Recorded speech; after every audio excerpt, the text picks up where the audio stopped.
En la historia de Jacob encontramos una temática muy interesante para mi gusto, que revela aspectos, características reales de la voluntad de Dios sobre nuestras vidas o de cómo se manifiesta la voluntad de Dios en nuestras vidas, cómo opera la voluntad de Dios en nuestras vidas.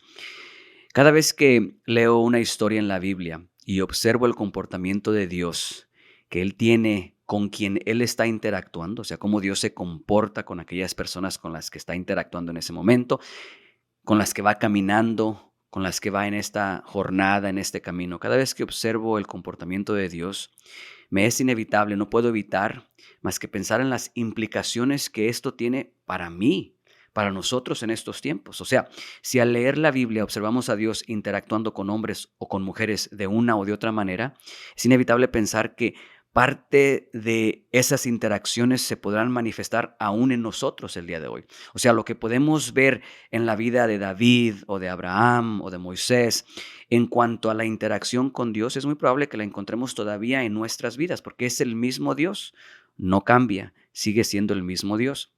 Aunque la tarea sea distinta, aunque el propósito sea distinto, la interacción Dios con su creación no cambia. Bien, en este caso la historia de Jacob se me hace muy interesante. Esta historia inicia con Abraham. Abraham recibe una promesa maravillosa, poderosa, una promesa hermosa sin duda. Esta promesa es trasladada a Isaac, su hijo, sin ningún problema, sin ninguna duda, sin ninguna cuestión, aparentemente sin ningún desafío. Más allá de que inmediatamente Isaac encuentra esposa, la Biblia registra que ella no podía tener hijos. Aparte de ese desafío, muy importante, para una promesa tan grande en cuanto al tipo de población que ellos iban a tener, aparte de ese desafío no hubo más. Sin embargo, Isaac pasa o traslada la promesa a Jacob. Y ahí es donde la historia se pone interesante, porque aunque la Biblia nos deja muy bien claro el éxito que fue y cómo se manifestó la promesa de Dios en Jacob, la realidad es de que la trayectoria, el camino para Jacob realizarse en cuanto a la promesa de Dios fue muy diferente a Abraham y a Isaac. Entonces, ¿qué quiero mencionar de la historia de Jacob? Lo que me llama a mí bastante la atención es el hecho de los grandes desafíos que tuvo que enfrentar Jacob para poder cumplir la promesa de Dios en su vida. O sea, entiéndase por esos desafíos lo siguiente. Es evidente y es claro que Dios escogió a Jacob como el portador de esa promesa, quien iba a llevar a cabo la promesa que Dios había iniciado con Abraham, luego Isaac y ahora Jacob. Pero Jacob tenía un hermano. Nacieron casi al mismo tiempo. Jacob no fue el primogénito. Y eso me llama a mí la atención, que si Dios ya tenía en mente a Jacob, ¿por qué no nació primero? Estamos hablando de segundo, no estamos hablando de que son 5 años de diferencia entre el nacimiento de uno o el otro. O sea que primero nació Esaú y Dios se dio cuenta que él no era el correcto. No, Dios sabía que era Jacob. Y sin embargo, Jacob tenía una dificultad, un desafío natural. No nació primero. El siguiente desafío era que solo su mamá creía que él era el portador de la promesa de Dios, mientras que su papá creía que era Esaú el portador de la promesa de Dios. La Biblia no explica cómo Isaac llegó a la conclusión de que el portador de esa promesa era Esaú. La Biblia sí menciona cómo Rebeca llegó a la conclusión de que Jacob era el portador de esa promesa. Cuando estaba embarazada de los dos, la Biblia registra que por el conflicto que había dentro de ella fue a inquirir del Señor. Y el Señor le explicó, y así fue como ella supo que era Jacob el elegido. Sin embargo, quien nació primero fue Esaú.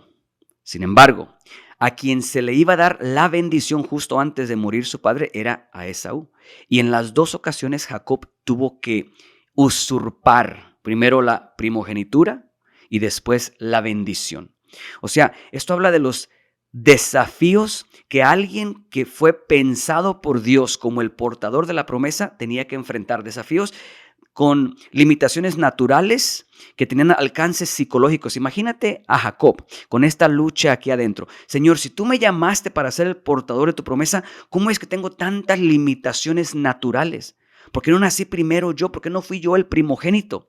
Si tú me llamaste para ser el portador de esta bendición, de esta promesa, ¿por qué fue que la bendición tenía el nombre de mi hermano? Porque aunque Jacob recibió la bendición de su padre, la bendición tenía un nombre y no era el nombre de él, era el nombre de Esaú. O sea, probablemente Jacob caminaba por sus caminos, por sus jornadas, avanzando en la vida con esta lucha interna de el tener la inseguridad de que si esa bendición realmente era para él, porque quien había recibido esa bendición aparentemente era Esaú, aunque él haya usurpado esa bendición. Bien, lo que es un hecho es el hecho de que Dios nos llama y Dios mismo permite una infinidad de limitaciones, desafíos, dificultades en forma natural. Es como si Dios te llamara para un propósito específico y tú voltearas a ver en tu naturaleza y encontrarás todas las limitaciones que te hacen el llevar a cabo esa tarea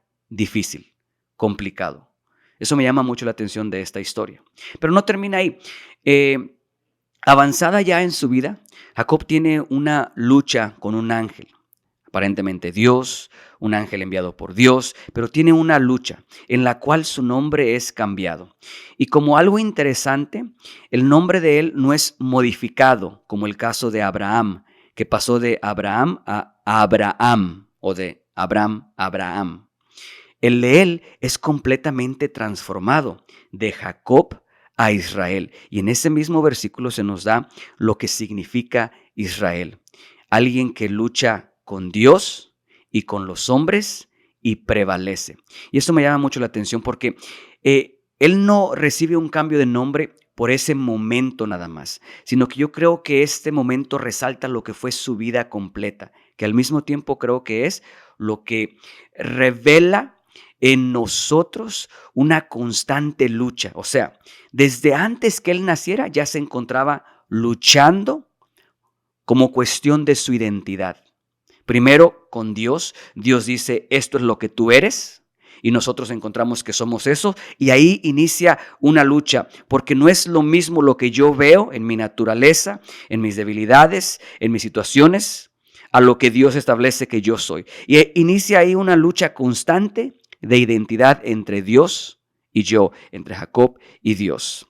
Y después una lucha con los hombres, porque no solo es luchar con lo que Dios declara que yo soy y yo mismo no me doy cuenta, sino que ahora tengo que luchar con lo que los hombres aprueban o no aprueban, con lo que ellos piensan que yo soy o no soy.